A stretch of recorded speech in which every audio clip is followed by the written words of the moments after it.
Do any of you know the game rock, paper, scissors? You do. What is it? How do you do it? Pardon?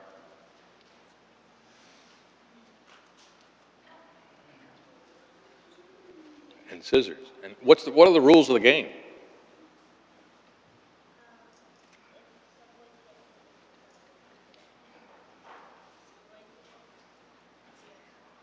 You're out if I put out a rock and you put out what? Paper. Paper covers rock. What if I put out a scissors?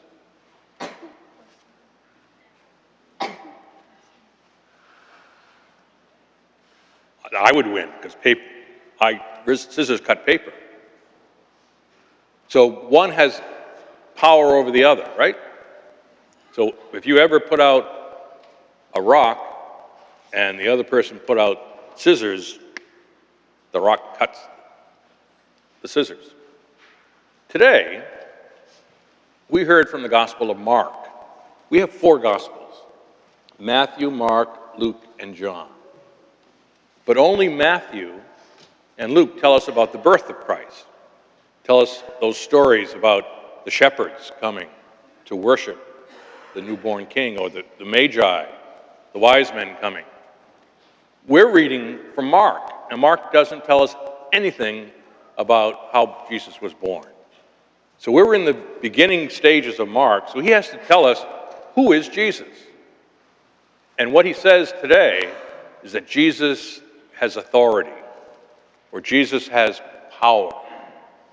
Jesus always wins the game with evil spirits. How many went to that retreat last week?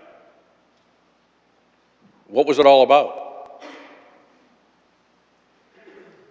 Reconciliation.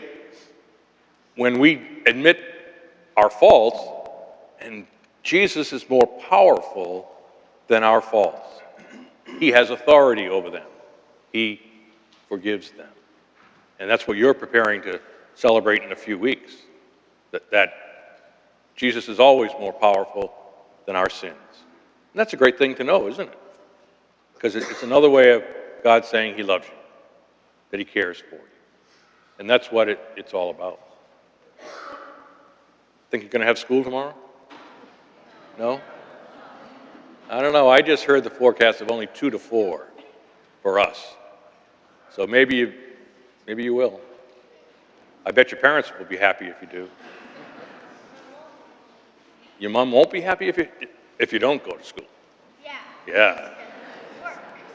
So remember, the lesson for today is that Jesus has authority. Jesus has the power, always to win.